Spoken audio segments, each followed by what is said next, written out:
welcome, welcome you. Please go right ahead with the word of God. Thank you, Uncle. Thank you, Pastor Nikki, for prayer. मेरा आवाज आ रहा है सबको? Loud and clear. Thank you, Uncle. परमेश्वर को धन्यवाद देता हूँ इस शाम के लिए, जो आशीष भरी शाम प्रभु ने हमको दी, इसलिए कि आशीषित लोगों के साथ प्रभु ने इकट्ठा किया है। कि खुदा का कलाम कहता है, जहां पर परमेश्वर के लोग हैं वहां पर खुदा की आत्मा है। आज शाम को उसकी आत्मा हमारे बीच में है, इसलिए परमेश्वर को धन्यवाद देते हैं इस रात के लिए और उसकी महिमा करते हैं। मेरे भाई बहनों, मैं दोपहर को प्रेयर में था और जिस परमेश्वर ने एक वचन यहाँ पर मुझे दिया है और उसी वचन के द्वारा मैं बात करूंगा और ये वचन मेरे लिए भी है और हम सब के लिए।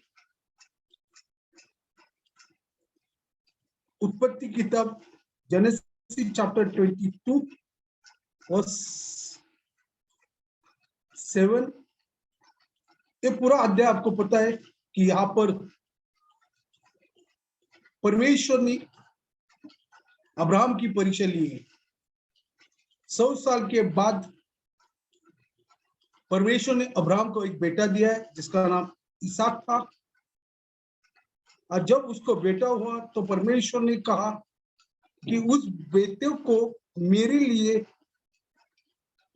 इकलौते बेटे को मेरे लिए अर्पण कर। जगह कहां पर करना है सब कुछ परमेश्वर ने बताया। और कलाम कहता है, अब्राहम में एक भी लफ्ज न कहते हुए अपने बेटे को अर्पण करने के लिए लगने वाली लकड़ियां, बाकी चीजें, ये सब ले ली और वो निकल पड़ा। कलाम कहता है यहाँ पर 22:7 में, इसहाक ने अपने पिता अब्राहम से कहा, ये मेरे पिता। उसने कहा, ये मेरे पुत्र, क्या बात है? उसने कहा, देख आग और लकड़ी तो है, पर होम बलि के लिए भेड़ा कहाँ है? अब्राहम ने कहा, ये मेरे पुत्र, परमेश्वर होम बलि की भेड़ का उपाय आप ही करेगा। और वो दोनों संग संग आगे चलते गए। मेरे बहनों, माँ बाप और बेटा उस जगह पर जा रहे जहां पर परमेश्वर ने उससे अर्पण करने के लिए बताया था। और जब चलते हुए चलते चलते इसहाक ने देखा कि बाप के पास लकड़ी है, आग भी है, लेकिन जो अर्पण करने वाली भेड़ कहां पर है?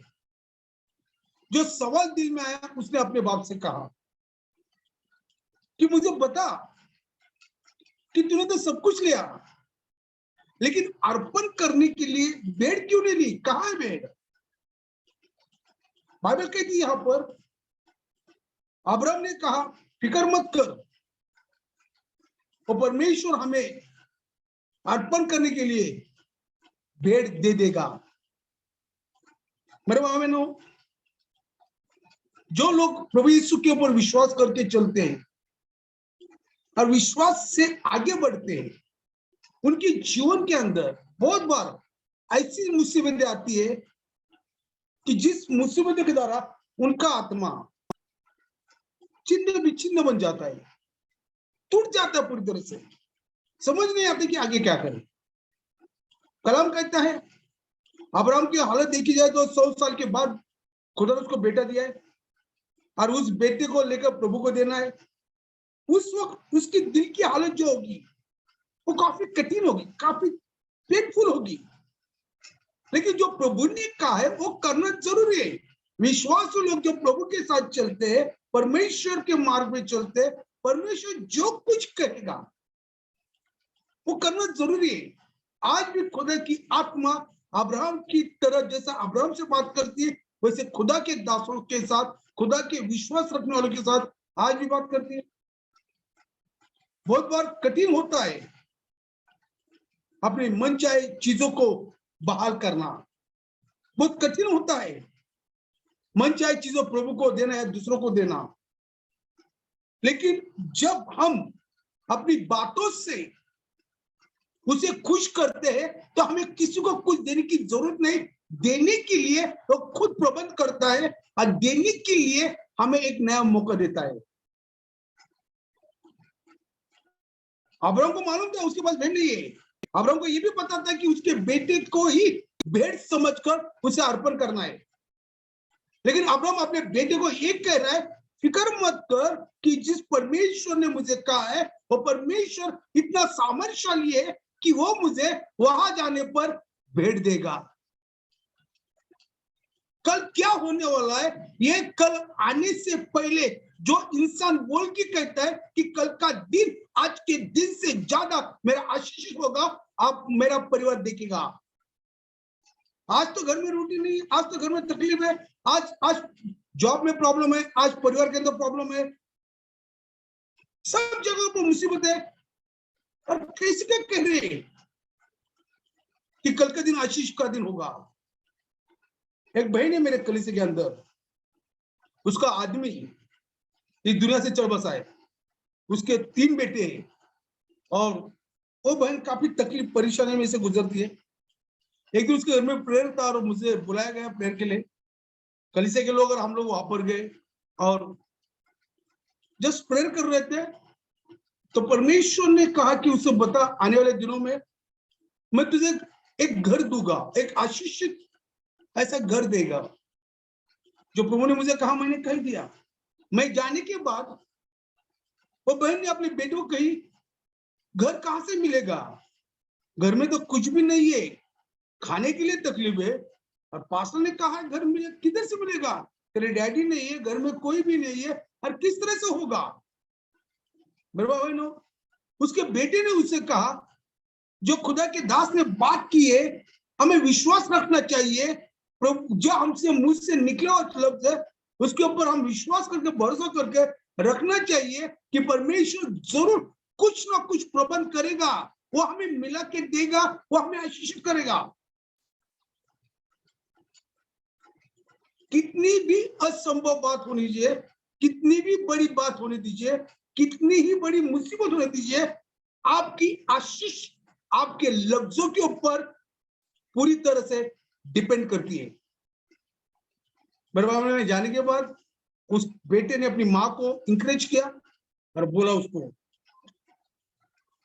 कुछ दिनों के बाद परमेश्वर ने ऐसा कार्य किया, प्रभु ने उस बहन को 2 गुंठा जगह मिला के दी और उस 2 गुंठे के जगह पर एक नहीं तो 12 घर उसको मिला के दिए। जब वो 12 घर हो गए तो उस बेटे ने अपनी माँ को याद दिला दिया कि खुदा के दास ने तुमसे क्या कहा था, उसके बाद मैंने तुमसे क्या कहा कि परमेश्वर है वो हमें घर मिला के देगा, वो हमें घर के लिए प्रबंध करेगा, वो हमें आशीषित करेगा। आज उनके पास एक नहीं 12 घर है। मांजरी इस भाग में उन्होंने 12 घर को बांध दिया, 12 घर उनके पास है। कलाम कहते हैं अब्राहम यही कह रहा है बेटी से डर मत, परमेश्वर हमें भेड़ मिला देगा।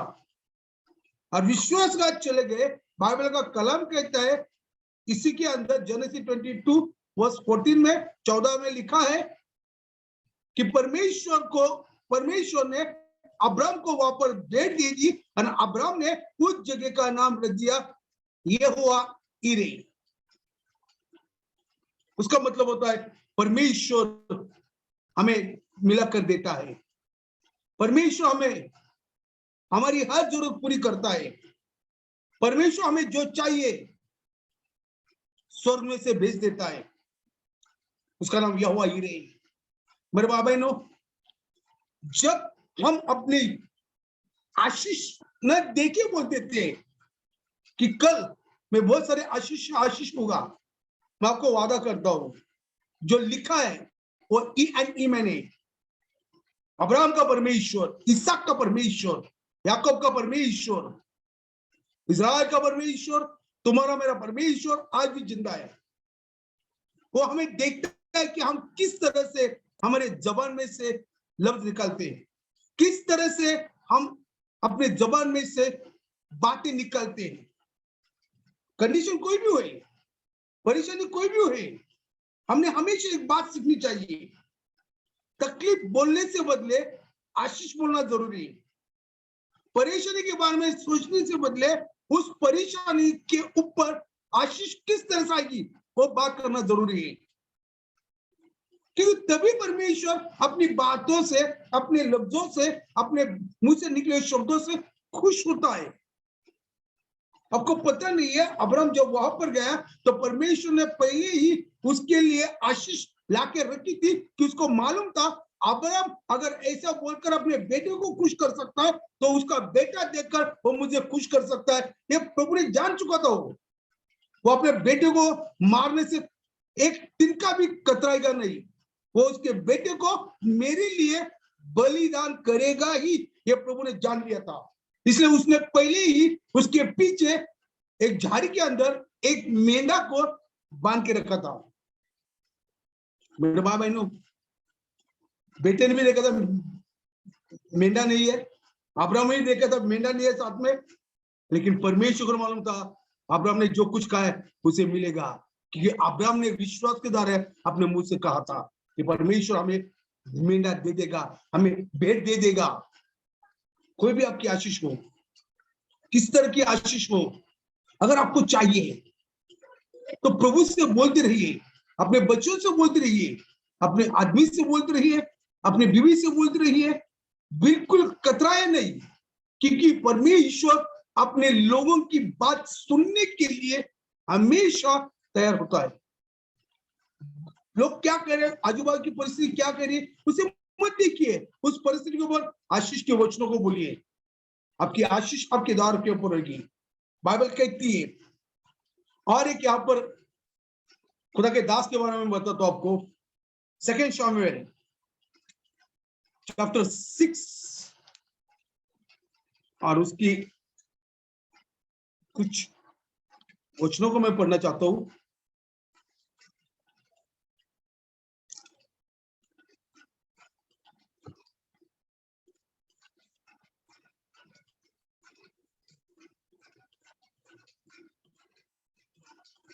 अठारह वचन, जब दाऊद होम बलि और मेल बलि चढ़ा चुका तब उसने सेनाओं के यहोवा के नाम से प्रजा को आशीष दिया।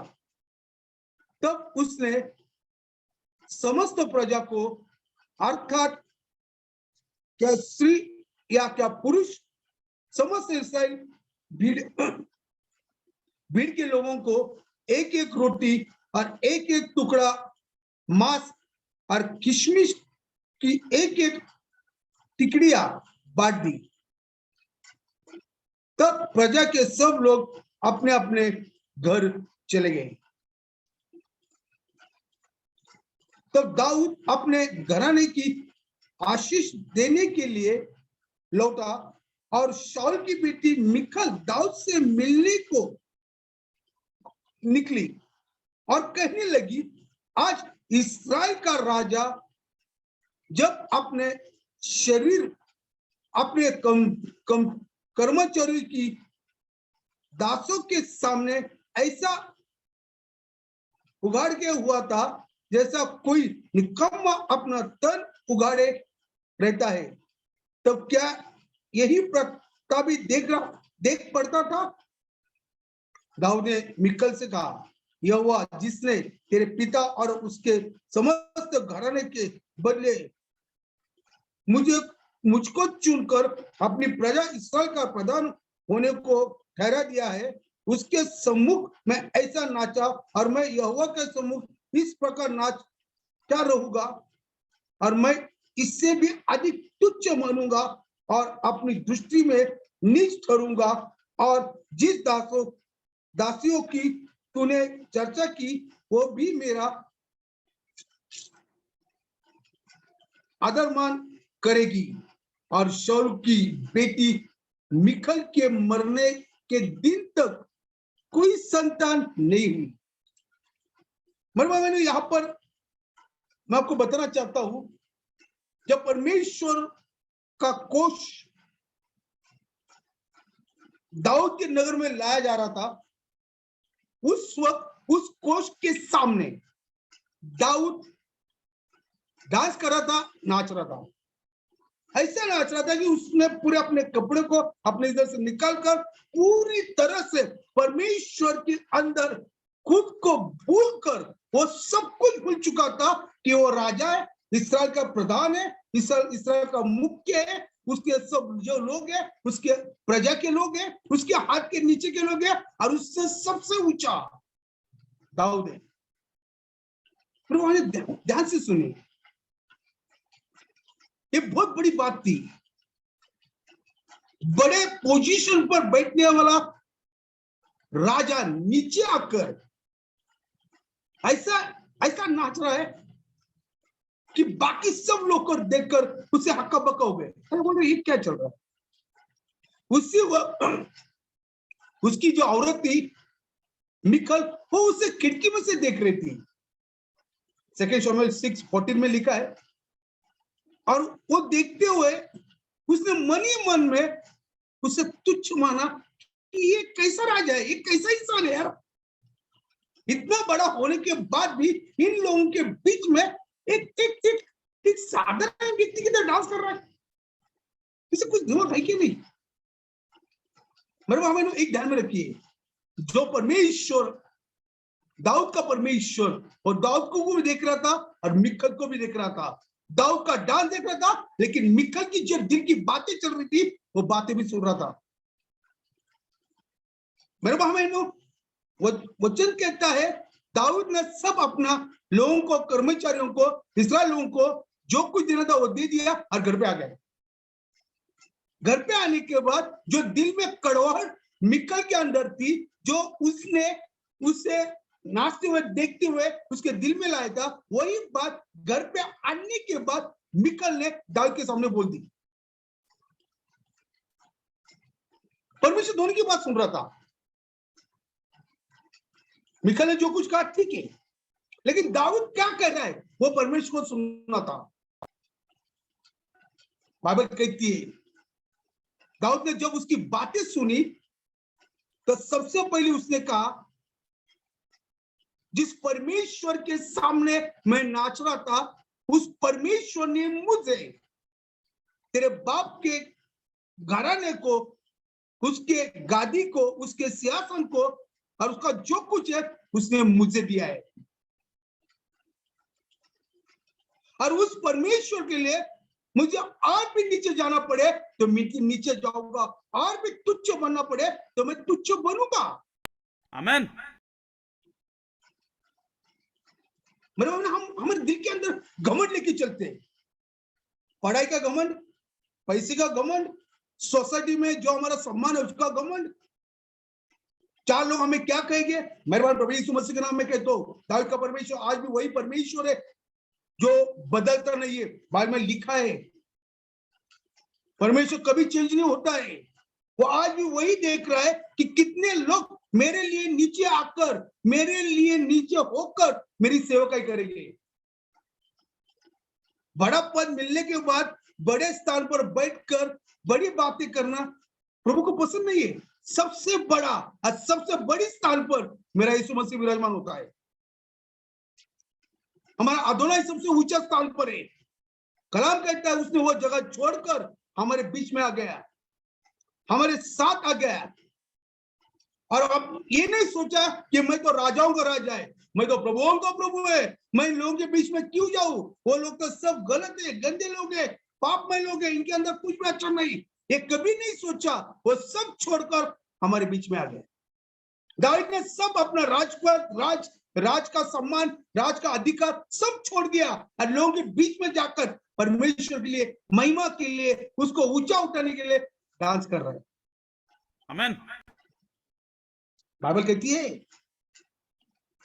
इसकी जो लफ्ज थे उसकी जबान से कि मैं परमेश्वर के लिए तुच्छ बनूंगा, उसके लिए और भी जो चाहिए मैं करूंगा। आज जिस पोजीशन के ऊपर मैं हूं, वो पोजीशन लेने के लिए मेरी काबिलियत कुछ भी नहीं थी, क्योंकि मैं कोई भेड़ चरने वाला एक भेड़ चरने वाला इंसान था, एक लड़का था, भेड़ों के पीछे भागने वाला एक साधारण लड़का था। मुझे काय का ज्ञान, मुझे काय की बुद्धि, मेरे को काय का समझ, मेरे को काय का सामर्थ्य, लेकिन जिसने मुझे चुना है उसने सब आशीष से मुझे आशीषित किया। और जब उसके लिए मुझे कुछ करना है तो मैं ये सब चीजें को ध्यान में लाने वाला नहीं हूं। मैं वही हूं जो कल था और मैं वही करूंगा जो उसे पसंद है। मिखल की बात का करारा जवाब प्रभु यीशु के नाम में दावीद ने मिखल को दिया। उस बात से परमेश्वर अदोनाई इतना खुश हुआ कि दावीद का जो राज्य वो सनातन चलेगा, उसका राज्य कभी खत्म नहीं होगा, उसके राज का कभी अंत नहीं होगा, उसका राज आशीषित भरा होगा, दावीद का राज प्रभु आगे लेके जाएगा। वो उसने बोल दिया।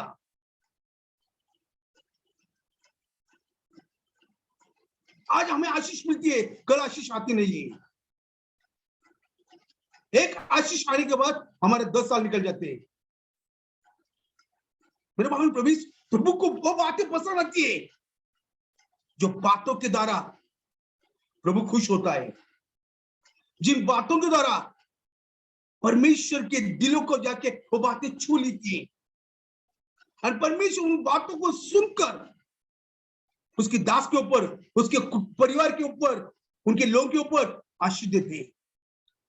अंकल लास्ट संडे को अंकल चर्च में आए थे हमारे, उनकी एक बात मुझे बहुत अच्छी लगी। जब निकी भी नहीं था उनके पास, आंटी और अंकल थे और उनका उद्धार हुआ था और वो सेवकाई कर रहे थे, तभी उन्होंने परमेश्वर से बात की, हे परमेश्वर, हे अदोनाई, मैं और मेरा घराना बस तेरी ही सेवकाई करूंगा। जब तक हम इस दुनिया में हैं तब तक मेरा परिवार सिर्फ तेरी ही सेवकाई करूंगा। अंकल ने कुछ बातें बताई, मुझे अच्छी लगी वो। लेकिन जब वहां पर कुछ सोसाइटी में रहता या कुछ भी फंक्शन होता या कुछ भी ऐसे चीज होते थे जो गलत होते थे, आंटी उसे मारती थी, क्योंकि तेरे डैडी ने परमेश्वर को वचन दिया है, हम लोग उसी की सेवा करेंगे जो आकाश और पृथ्वी का मालिक है। मेरे बाबा ने उनके वो सब लफ्ज से परमेश्वर ने निकी को आशीष कर दिया। निकी बड़ा होने के बाद वो सेवकाई कर रहा था। उसके बाद में करें सिस्टर आ गए, परमेश्वर ने करें सिस्टर को आशीष किया, वो उनके साथ सेवकाई कर रही है। उनके बाद बच्चे आ गए, आज बच्चे भी सेवकाई कर रहे हैं। पूरा परिवार आज प्रभु की सेवकाई कर रहा है। Amen. ये करार किसने किया? ये बातें किसने की?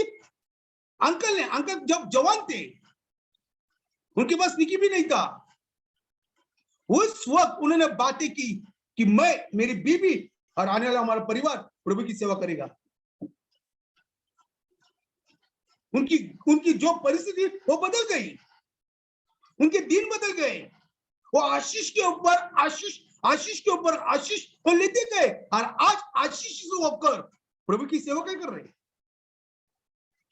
आपकी जो बातें निकलती है जबान में से, उस बातों के ऊपर आपकी आशीष है। उन्होंने ये नहीं सोचा कि मैं पढ़ा लिखा हूं, मेरी बीवी पढ़ी लिखी है, हम लोग इतने हाई सोसाइटी में रहते हैं, हमारा वो कभी सोचा नहीं उन्होंने। वो सब छोड़कर नीचे आए, बॉम्बे जैसे धारा झोपड़पट्टी में, उस एरिया में उन्होंने जाके सेवकाई की, घर घर में जाके प्रभु के वचनों को दिया। परमेश्वर देख रहा था कि उसने जो कुछ कहा वो कर रहा है क्या। उसकी आशीष सिर्फ उनके ऊपर नहीं है, आज दोनों भी आशीष है। उनका बेटा आशीष है, उनकी बहू आशीष है, उनके पोते लोग आशीष है, आने वाली पीढ़ी भी आशीष होगी कि उन्होंने करार ही किया है। और वो करार इंसान तोड़ता है, परमेश्वर करार तोड़ता नहीं। इंसान करार को तोड़ देता है, इंसान बातें जो करते हैं हम लोग वो तोड़ते हैं, लेकिन प्रभु नहीं तोड़ता है। प्रभु ने ये आनीमन बोल दिया उसी वक्त। आज पूरे पुणे में चंद्रा फैमिली को सब जानते हैं। अरे वो फैमिली, अरे बहुत सेवकाई में है। मेरे को एक दो लोगों ने ये कहा, उनकी जैसा वचन का ज्ञान किसी को नहीं है। एक पास्टर ने खुद मुझे कहा, मैं उनको बोलता हूं मैं उनके हाथ के नीचे तैयार हो गया हूं। हो ये आशीष है जो उन्होंने अपनी जबान से अपने परिवार के लिए ले लिए। प्रभु यीशु के नाम में मैं आपको इंकरेज कर रहा हूं, नीचे तब हम सब हमारा सब कुछ छोड़ के जब हम नीचे आते हैं आप ऊंचे उठाए जाते हो। याकूब की किताब इसकी 4 अध्याय 10वें वचन में लिखा है, जो प्रभु के सामने खुद को नीचे लाता है परमेश्वर उसे ऊंचा उठाता है। आमेन। उसे ऊंचा स्थान प्रभु देता है। बाइबल कहती है दाऊद जब अपनी बीवी से झगड़ा किया उसने, चुप भाई मैं और भी नीचे जाऊंगा और तू उसके बारे में मुझसे कुछ नहीं कहने की। उसके पास से उसकी बीवी निकल गई। वो बीवी के द्वारा परमेश्वर ने दाऊद को एक भी संतान नहीं दिया। उस बीवी के द्वारा परमेश्वर ने दाऊद को आशीषित नहीं किया। बाइबल कहती है दाऊद का जो मंदिर बनाया गया वो मंदिर बनाने के लिए दाऊद की दिल के अंदर बहुत तमन्ना थी कि मैं मंदिर बनाऊं, लेकिन परमेश्वर ने कहा बेटे तू ही बनाएगा लेकिन तेरे बदले तेरा बेटा बनाएगा। सुलेमान मंदिर बनाएगा और वो बेतशेबा का लड़का था, दाऊद की पहली बीवी मिकल का बेटा नहीं था। दाऊद को सब आशीष मिली, मिकल को एक भी आशीष नहीं मिली। दाऊद सब चीज में आशीषित हुआ, मिकल कोई सी भी चीज में आशीषित नहीं हुई। दाऊद को परमेश्वर ने बहुत ऊंचा उठाया, मिकल नीचे ही रह गई, क्योंकि वो जो कह रहा था उसके अंदर उसने कहना चाहिए था हाँ आपने सही किया, आप अच्छा डांस कर रहे थे, मेरा भी दिल कह रहा था कि आप आपके साथ आओ नाचो, कि आप इंसान के लिए नहीं उस परमेश्वर के लिए डांस कर रहे थे। जगह एरिया बाकी की चीज ये देख के सेवा नहीं करना है। परमेश्वर के लिए आप कहीं पर खड़े हो जाओ, आपकी सेवा का वहां पर चालू होनी चाहिए। परमेश्वर वही देखता है, क्योंकि परमेश्वर आपको और मुझे ऊंचा उठाना चाहता है। और जब आप कुछ बातें करते हैं वो बातों को ध्यान में रखिए आप क्या बोल रहे हो, क्योंकि ये परमेश्वर का काम है। उस बातों से हमें परमेश्वर को खुश करना है, इंसान को नहीं। क्योंकि आपकी आशीष इंसान के द्वारा नहीं, किसी समाज के द्वारा नहीं, किसी के द्वारा नहीं, तो आपकी आशीष सर्वशक्तिमान परमेश्वर उसके द्वारा आती है। कलाम कहता है इस्राएल में जो पहला मंदिर बांधा गया वो सुलेमान राजा ने बांधा दिया, जो दाऊद का बेटा था। सबसे आशीषित मंदिर परमेश्वर उसे बांधने के लिए सब कुछ दिया और एक आशीष भरा मंदिर बांधा। उसके जो बेटा था, जो दाऊद था, जो उसने कहा उसके ओर से। इससे एक बात मुझे भी सीखने मिली, जब तक हम नीचे नहीं आते हम ऊंचे उठाए नहीं जाते। जब तो हम हमारे परमेश्वर को खुश नहीं करते तब तक हमको कोई भी आशीष नहीं मिलती।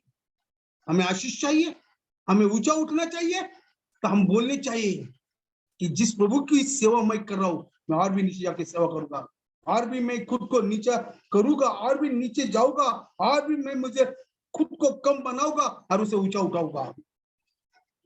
क्यों मेरी एबिलिटी नहीं होते हुए भी प्रभु ने मुझे चुना है। मेरे पास कुछ नहीं होते हुए भी प्रभु का अनुग्रह, उसका ज्ञान, उसका सामर्थ्य, उसकी आशीष उसने मेरे ऊपर दी है। आमेन। इसलिए उसके लिए मैं सब कुछ करूंगा, उसे जो पसंद है वो सब मैं करूंगा उसकी महिमा के लिए। आपकी आशीष कभी रुकेगी नहीं, आपकी परिवार की आशीष कभी रुकेगी नहीं, आपके बच्चों की आशीष कभी रुकेगी नहीं। आप जो कुछ हाथों में लोगे वो असफल कभी नहीं होगा। आप जो कुछ कहोगे वो बातें अधूरी कभी नहीं होगी। आप जो कुछ दूसरों को कहोगे वो पूरी होते हुए वो लोग देखेंगे और परमेश्वर का नाम आपके द्वारा और भी ऊंचा उठाया जाएगा। आमेन। ये मैं नहीं कह रहा, कलाम कह रहा है। दाऊद के साथ यही होगा और परमेश्वर ने उसे आशीषित किया। खुदा के लोगों मैं आपसे विनती कर रहा हूं, वही बातें करो जो प्रभु को पसंद आती है। अब्राहम ने कहा मुझे प्रभु दे देगा। दाऊद ने कहा मैं मेरे खुदा के लिए और भी नीचे आऊंगा। उसे मिला, ये नीचे गया, उसे ऊंचा उठा दिया गया। आज भी दाऊद का राज्य, आज भी दाऊद का गद्दी इस्राएल में स्थापित है, एस्टैब्लिश है, उसे कोई खत्म नहीं कर सकता है। आमेन। दाऊद ने गलती की तब भी तब भी परमेश्वर ने उसकी गादी को नीचे नहीं लाया। मेरा परमेश्वर अपनी बातों से, अपनी जबान के लफ्जों से खुश होता है और हमेशा के लिए खुश होता है। इसलिए Amen. हमेशा बातें करते वक्त, पर्सनल बातें और पर्सनल प्रार्थना में बातें करते वक्त या किसी के साथ बातें करते वक्त कभी अपने प्रभु को नीचे मत कीजिए, खुद को नीचे मत कीजिए, किसी को नीचे मत कीजिए। आप नीचे हो जाइए और प्रभु को ऊंचा उठाइए। परमेश्वर Amen. आपको कितनी कौन सी जगह पर ले Amen. जाएगा आपको पता भी नहीं चलेगा। आपको कौन सी आशीष देगा आपको पता भी नहीं चलेगा। और प्रभु Amen. आपके द्वारा महिमा पाएगा, आपके द्वारा परमेश्वर आशीषित पाएगा। मेरे बाइबल कहती है ऐसा ही करो तो आपको आशीष देगा। परमेश्वर आपको इस वचनों के द्वारा आशीषित करे और प्रभु का राज बढ़ाए। धन्यवाद uncle. Amen. Amen. Amen. Amen. Praise the Amen. Lord. Praise the Lord. Thank you for the good message. Thank you, Pastor. Thank you. Amen.